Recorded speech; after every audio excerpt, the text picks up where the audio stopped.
All right. right, Shalom. First and foremost, we're going to start off by giving our praises and glory to Yahweh, Yahweh, Ba'ashem, Bashem, Yahawashi, Yahushai, Ba'ashem, Bashem, Makakwadash. Rakakwadash. Double honors to the apostles and elders that get Shurala that rule well. And salutations to you, Akim, out in the highways and the byways, preaching this word in truth and in sincerity. To you, brothers, we say Shalom. This is the brother Shakal out here from the GMS Shakal camp, It's Brother This, Asher. this the brother Yaya. from the GMS Shakal camp, coming at you with another lesson. And basically, just the spirit, that we were talking about before we started the lesson, it's going to be about chariots, man. Which is something that a lot of people don't understand really what they are, and they don't know that this is how the Lord is literally going to save us, man. Because the way, because these nations are powerful, man. That like they're too powerful that they gone too big to to the point where if we want to take matters into our own hands, we would get completely obliterated. So we need divine intervention, and what people consider UFOs, or I know they call them something else now, aerial phenomena, UAPs. UAPs, right? Yeah. Um, Unidentified aerial phenomenon. Esau just keep giving it a name. Go ahead. yeah, so these these what they call these are actually chariots of the Lord, man. It's no coincidence that when you read the scriptures, for example, in Second Kings, I believe it's the second chapter where Elijah gets beamed up, and then you see movies and whenever people say they see chariots, it's always a beam of light coming from the heavens. The scriptures sometimes was that specific chapter, and with Elijah, it calls it a whirlwind. So it's always like a beam of light, something coming from the heavens, in that manner.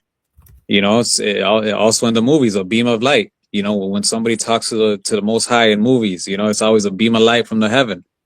Right. So that's no coincidence. Why? Because those UAPs, UFOs, whatever, those are the chariots of the Lord. What's in there? It's the angels, man. So that's really what they are. It's not no green guys. It's not no alien with gray aliens with big eyes and big heads, skinny bodies. No, man. Is the angels of Yahweh Bashem Yahushai, who people ignorantly call God and Jesus Christ. Right. And they actually look more like men than anything else. The scriptures tell you that, man. But if you could get a scripture, I think it's in Psalm 64, where it talks about the angels of the chariots of the Lord of thousands, even thousands of angels. This is why also in Wisdom of Solomon, the 5th chapter calls it the strangeness of our salvation, because nobody expects that, man. Nobody expects these things to come and actually save us, man. And you know what's so funny about it? Why these people are so dumb? They see Esau got his airplane, his aircraft. So all of a sudden, the creators of it, heaven and earth, he can't have an armada. So that's how dumb. People are so stupid, man. If Esau with your limited knowledge and limited mind can create an aircraft to fly off the ground, you don't think Yahweh Shem Shai, who created you, can create the better than what you've created? They so stupid, man. I get tired of arguing with these idiots. That's it. This is the book of Psalms, chapter 68 and verse 17. The chariots of Yahweh are 20,000, even thousands of angels. The Lord is among them, as in Sinai in the holy place. That's it. And when you look up the word chariot, I think part of it means like a vehicle. And what do you use a vehicle for? To get to and fro, to go here and there, to ride upon it, man. So those angels ride on those chariots, and there's a lot of them, man. And they could, like it says in Ezekiel, they could turn different ways without up and down, left to right, without actually doing an actual turn. Right. They could and stop. Being controlled by the angels outside of the chariot. Hmm. They could disappear, they could appear. You know, I remember I was trying to break bread. This was a long time ago when I was like fresh in the truth. I was trying to break bread with this one guy, which so called himself believing in the Lord and all this. And he said, "Well, I don't think the Lord needs chariots." You know, and in a sense, that's true. The Lord doesn't need them. The Lord could have made the chariots something else. Could have just made angels appear without the chariots. He could have done that, but that's not what he did. He actually made chariots for angels to be in, man. For Right. angels to ride upon, man. That's literally how he set it up. You know, could he do the could had he have done it another way? Of course, that's the Lord. Nothing's impossible to him. But this is how he had set it up, and we're here, the prophets, you know, of the men of the Lord, to tell you what these things are, man. Yeah. Con. And you know, it's so funny that they got all these Star Wars, Star Trek. Where do you think they getting all this stuff from? You got Men in Black, all this stuff. Where do you think they get this stuff from? You think they're creating all these movies if they don't realize that the a higher level of intelligence has created a craft that can travel beyond the stars? They, these wicked elite, they know this, right? It's just these dumb, naive idiots who've been watered down and dumb. They can't get fathom it through their tiny little heads that the Lord is far superior than anything He created, and however, like you just said, however He chooses to create, it's His will to do so. You say coming with thousands of angels in that Jude, and they can come fly without the chariots. But how more magnificent, a chariot showcasing his marvelous technology, so he can Yeah, show Esau that he's truly limited. that's it. So yeah, that's what they are, man. The angels, man. And if you don't want to believe it, that's fine. You're gonna find out that day, man. You know, and they're coming to do two things, man: to save the elect, specifically the elect of the nation of Israel, and to bring destruction upon this place, man. That's literally what they're once they show up, which you know, and they're showing up now. You know, they're starting to show up now. And soon, once the Lord gives them the green light, that's exactly what they're going to do. You know, and it's no coincidence, you know, that all these things, all these chariot sightings and all that are happening at a high rate now at the same time as these prophecies are being manifested. You know, it's Ah, no coincidence. Why is it happening? Because they're about to come and do their thing, man. They're about to come right. and save the Lord's people and cast judgment upon this place. If you could get Isaiah, I believe it's the 30th, no, or 31st chapter, where it talks about as birds flying. Con. But you have some, Asha? Yeah, I had that Jude 1:7, 14-15. But I was going to let you get that I quoted it. Oh, Yeah, kind of. and then we This got is Acts, you know what I mean? 1:9-11. You know, the same way, Yeah. because the way the Lord went up, the same way He coming back. So, for these people to pretend that they're not, again, we dealing with simple minds and simple people, right? Who love to be sheep, right? Until it's too late. It's like anything else, you know what I mean? These ignorant people, they're not gonna believe anything till it actually happens, right? And that's gonna Yep. be their destruction and their downfall. And the It, scriptures talk about when it talks about the chariots, it calls them chariots. It also calls them horses of fire. It also calls them clouds. These are all different names for the chariots of the Lord. And yeah, I it got ain't no coincidence why they call it clouds. Well, because they're in the clouds. They're riding up to and fro in the heavens, man. time. I got that Psalms 104 too. Okay. I got that Isaiah. Yeah, go ahead. This is Isaiah 31 and verse 5. As birds flying, so will Yahweh of hosts defend Jerusalem. Defending also, he will deliver it, and passing over, he will preserve it. Right. So he's gonna defend us, save us, preserve us, and also, you know, destroy these people, man. Have you ever seen a bird when you get too close to their nest, they just come swooping down and just, you know, peck you in the top of the head? You Right. know, you're like, oh shit. You know, that's exactly how the Lord's gonna come with the chariots. They're gonna come swooping down, delivering us, and at the same time shooting those lasers. and destroying this place, man. Right. It, And that's it that. literally, This, it's like it literally described those chariots as birds, man. And there's actually certain videos that people have recorded, like out in the midst of the sea and all that, where it's a bunch of chariots together, and from far it literally just looks like a flock of birds, man. Con. So like, what else can this be, man? Right.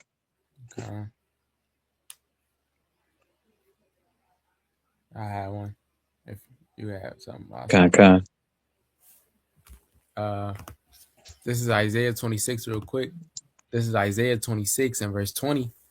Come, my people, enter thou into thy chambers, and shut thy doors about thee. Hide thyself as it were for a little moment, until the indignation be overpassed. For behold, the Lord cometh out of his place to punish the inhabitants of the earth for their iniquity. The earth also shall disclose her blood, and shall no more cover her slain. And those chambers being the chariots, man. So the Lord is going to come down and swoop up his elect and hide them, while the rest of the earth is getting hit by them ICBM nukes, man. Yeah, and the chariot fire. God. Right. And it's so powerful and so poetic, that it truly is going to be the strangers of our salvation. Because, who would think that we would get beamed up? But they've been saying that forever. Beam me up, Scotty. You see Star Wars, for those, like me, Star Trek, they say beam me up, Scotty, all day, every day, because they was reading the scriptures. They understood. So, for those who have never seen Star Trek, you watch Star Trek and you said, beam me up, Scotty. And then, Captain Kirk get transferred from the planet to the spaceship. They know, man. Yeah. And this was back in the 60s and 70s. Our people just sleep. And the other ones, they seeing it, and they like, they can't believe it because they don't want to believe it, man. Yeah. I got something. You got that? Grab that Acts 1, 9 through 11. Okay.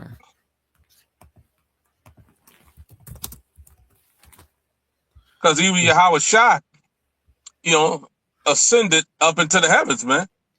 So what was that all about? You follow what I'm saying? Yeah. Where did he go? He went into a cloud. Right. And where did he go for those, those Christians? What did he go into? Yeah, right. Yeah. He just vanished? This is Acts 1 and 9. And when he had spoken these things, while they beheld, he was taken up, and a cloud received him out of their sight. And while they looked steadfastly toward heaven as he went up, behold, 2 men stood by them in white apparel, which also said, Ye men of Galilee, why stand ye gazing up into heaven? This same Yahweh Shai, which is taken up from you into heaven, shall so come in like manner as ye have seen him go into heaven. Right. And that goes right with Revelation 1 and 7. When he comes back, every eye should see him. So we just asked the Christians a simple question. He went into the cloud, so that was it? But, so let's clarify what the cloud is. That is a chariot that Elder went into. Go to Psalms 104 and 3. To clarify that the cloud is a chariot. Then get that Revelation 1 and 7. Because the same way he went, the same way he coming back, every eye should see him. But they need to understand this. Yeah. This is Psalms chapter 104 and verse 3. Who layeth the beams of his chambers in the waters, who maketh the clouds his chariot, who walketh upon the wings of the wind. That's it. Yeah. That's it. So he maketh his clouds his chariots. So, and they just did a movie like that with Keenan Peele. What was that movie we watched? Where the chariot was cloaked in the cloud. He just made a movie with that girl, Keke Palmer. Nope. Yeah, I was going to say, you talking about Nope? Huh? The movie Nope. Yeah, is that what it is? Yeah, that movie. Yeah. With damn. Peel? Was it Peel? Yeah, Peel, and Kiki Palmer was in there, and it showed the chariot hiding as a as a cloud. Yeah. So nevertheless, you know what I mean. If Esau got technology to try to hide himself in stealth mode, what they camouflage, you don't think Yahweh Shai has more intricate and elaborate stuff? Come on, man. He created Mm-hmm. the heavens and the earth, man. So why wouldn't he have more elaborate and powerful stuff than his creation? So stop playing. Come on. This is Revelation chapter 1 and verse 7. Behold, he cometh with clouds, and every eye shall see him, and they also which pierced him, and all the kindreds of the earth shall wail because of him. Even so, Amen. There you go. He cometh with clouds. You know, because there's other scriptures in the gospel. It talks about that he's going to come with clouds and with angels to save roughly paraphrasing, to save the elect from the four corners of the earth. Yeah. You know, so this is not just the only time where it describes how our Lord and Savior Yahweh Shai, who people ignorantly call Jesus Christ, is going to come back upon the earth, man. It's going to be him, the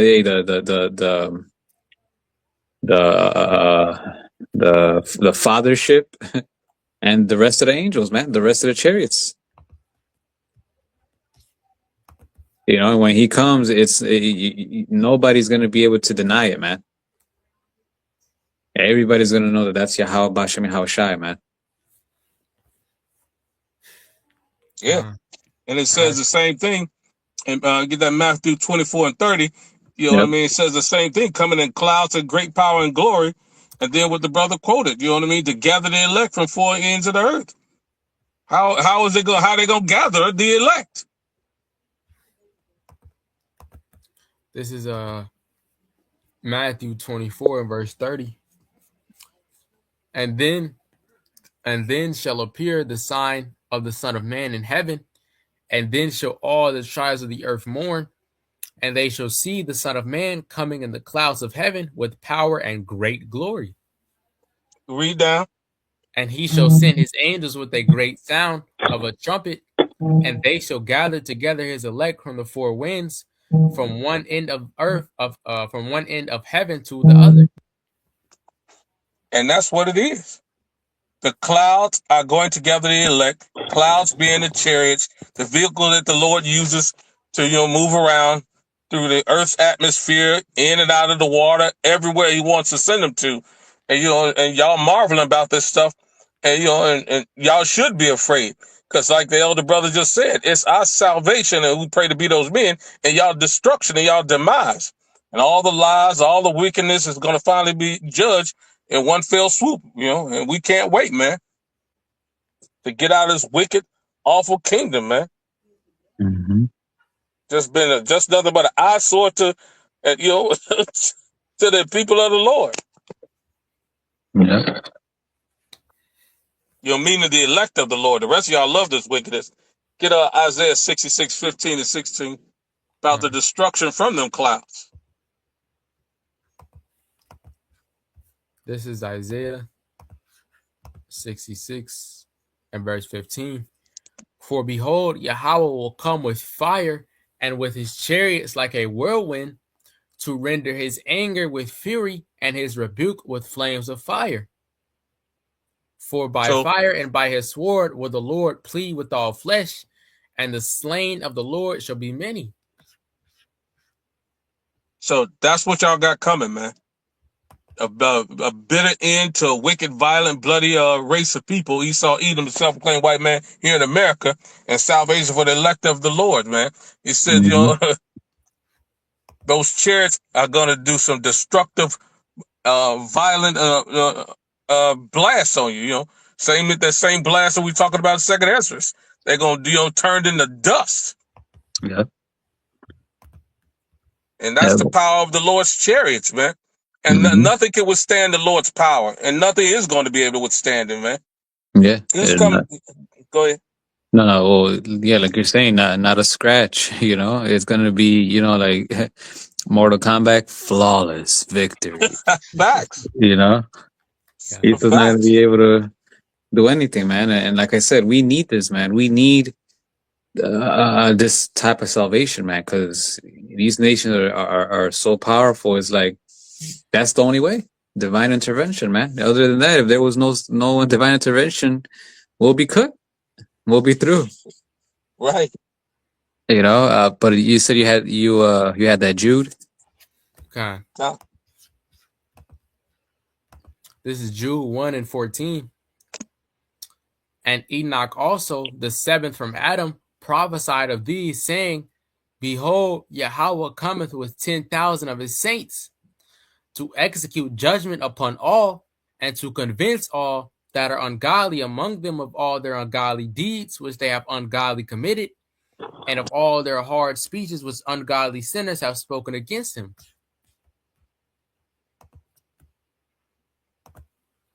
Right. Yeah. You know, and Enoch, man, Enoch was talking about this way back then, man.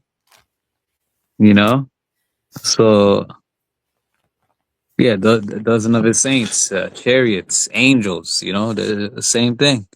You know, to execute judgment. You know, and to convince. That word "convince" is to convict. To in other words, hold you accountable and judge you, man. That's what they're gonna come to do, man. Yeah. You know, so whoever went against us, as far as the other nation, as well as our own people, these chariots are coming to destroy them, man, by fire, chariot fire, man. That concentrated fire.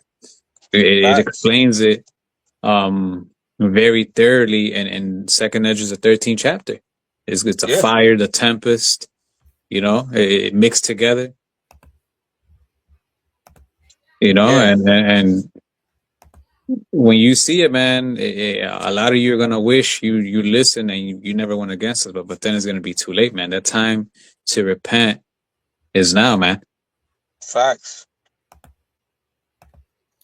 Get that Second Ezra, the brother quoted 13. Okay. This is Second Ezra 13, and I'll start at verse 6. But I beheld, and lo, he had graved himself a great mountain and flew upon it. But I would have seen the region or place wherewith the hill was graven, and I could not. And after this I beheld, and lo, all they which were gathered together to subdue him were so afraid, and yet durst fight. And lo, right, because just like Pharaoh, man, the Lord, they were scared. They seen everything. Just the sight of the chariots alone is gonna put fear in you, man. Even us, we're gonna be in amazement when we see them, like, oh shit, But the difference with us, we're gonna know what they are, and these people aren't. But yet the Lord is gonna put a spirit upon them to keep on fighting, to still want to fight, to still think they have a chance to defeat the Lord and his chariots, man. Right. Verse 9, and lo, as he saw the violence of the multitude that came, he neither lifted up his hand, nor held sword, nor any instrument of war. But only I saw that he sent out of his mouth as it had been a blast of fire, and out of his lips a flaming breath, and out of his tongue he cast out sparks and tempests. There you go, that concentrated fire, man. Go ahead. Right. Verse 11, and they were all mixed together, the blast of fire, the flaming breath, and the great tempest, and fell with violence upon the multitude which was prepared to fight, and burned them up every one, so that upon a sudden of innumerable multitude, nothing was to be perceived, but only dust and smell of smoke. When I saw this, I was afraid. There you go, piece of cake, man. The Lord is gonna come and literally cook all of y'all, man. This is literally gonna happen when World War III is in fruition. When all the nations are together over there in the so-called Middle East, which is west of Asia, Western Asia. Once they're out there, not too long after that, the Lord is gonna come and destroy all of them, man. And not just them right then and there. Hey, there's gonna be more and more chariots appearing all over the world, especially here in America. and they're gonna bring that destruction, man. You know, whoever is not covered by that blood, whoever didn't do the will Yahweh Shai, hey, they're gonna be cut out here, man. They're gonna be destroyed, man. If these plagues didn't catch them, you know, then these ICBMs and the chariot fire is, man. That's right. Okay. You know, so this is exactly what's gonna happen, man. So coming against us isn't coming just against us, man. You're coming against something way more bigger and way more powerful. And you could take it as a joke or whatnot, but you're gonna have to answer for that, man. Facts. You know, we could. I got another one. We could get a Genesis, the first chapter, just to explain how, you know, they were there back then as well. So, in a sense, this is ancient technology, man. You know, this technology has been around for yeah, it's still way far more advanced than anything Isa Edom has ever invented. I think Genesis 1 and maybe verse 2.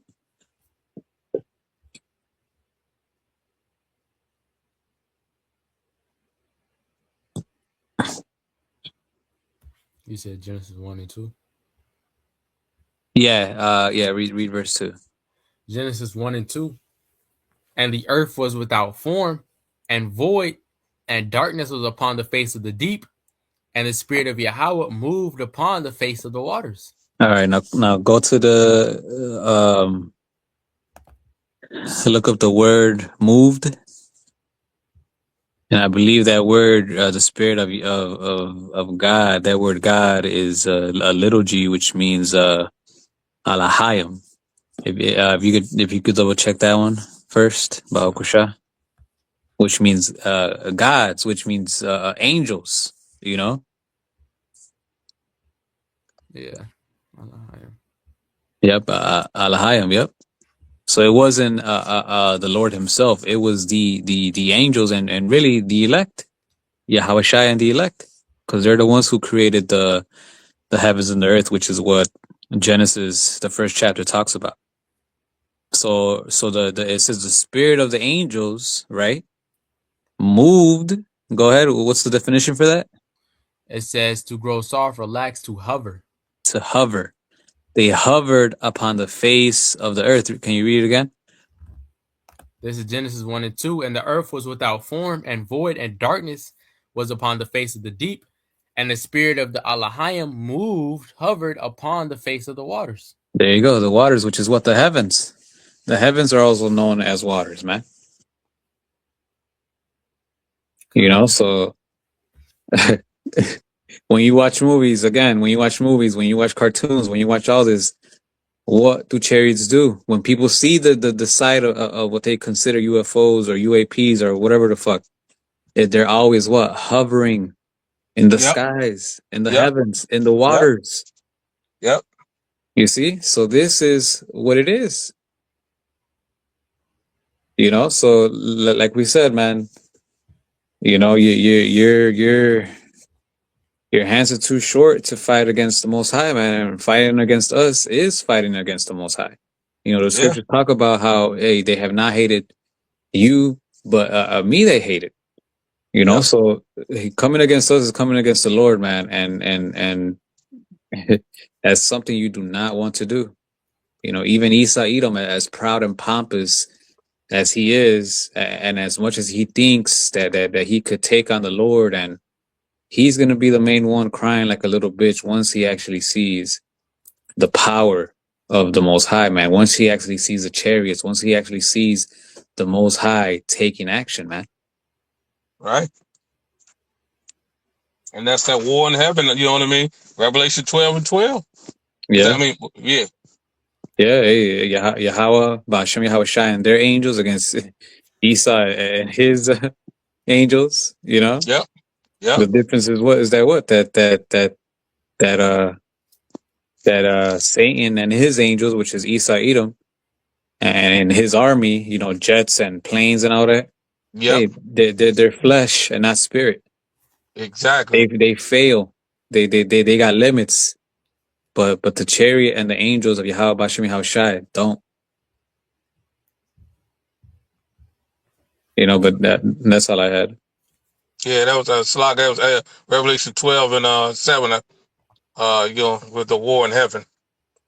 Yeah, and then you get that wisdom of Solomon that you quoted too, the strangers of our salvation. Oh Kind of yeah, ended on that. yeah, Khan. This is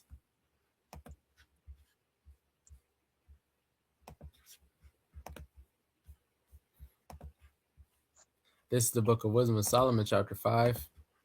And we start at 1. Khan. Yeah.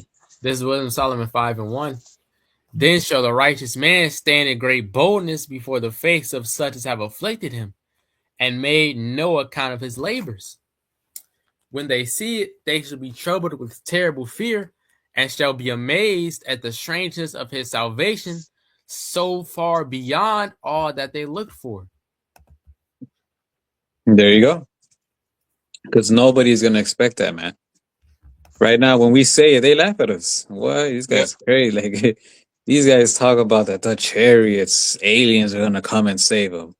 That's the most, laughable thing I've heard in my entire life. But what's gonna be their response? Or let's see if they keep that same attitude once they realize that we were actually speaking the truth, man. They're going to be amazed. They're going to be in awe. They're just going to be, they're not going to know. They're going to be speechless. They're not going to know what to say. Yeah. Because then once they see that, they're going to know that everything else that we said was true. And that means that these cherries are going to come after their ass, man. Yeah. Same way when they seen Moses split that Red Sea.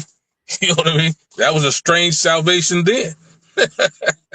The Lord is about amazement, wonder, and signs and miracles that you've never seen before. He did it then. He's going to do it again. Hey, it's scriptures talk about how this salvation is going to be greater than the one in Egypt, to the point where it's going to overshadow it, and we're no longer going to talk about the salvation in Egypt. And part of that reason is because of these chariots. Facts. In Egypt, we were saved by, if I'm not mistaken, one chariot. Yeah. It went before fire at night and a cloud by day. Cloud by day. This time, the Lord said He's coming with clouds, meaning more than just one. Yeah. Second Esdras literally described the fathership. So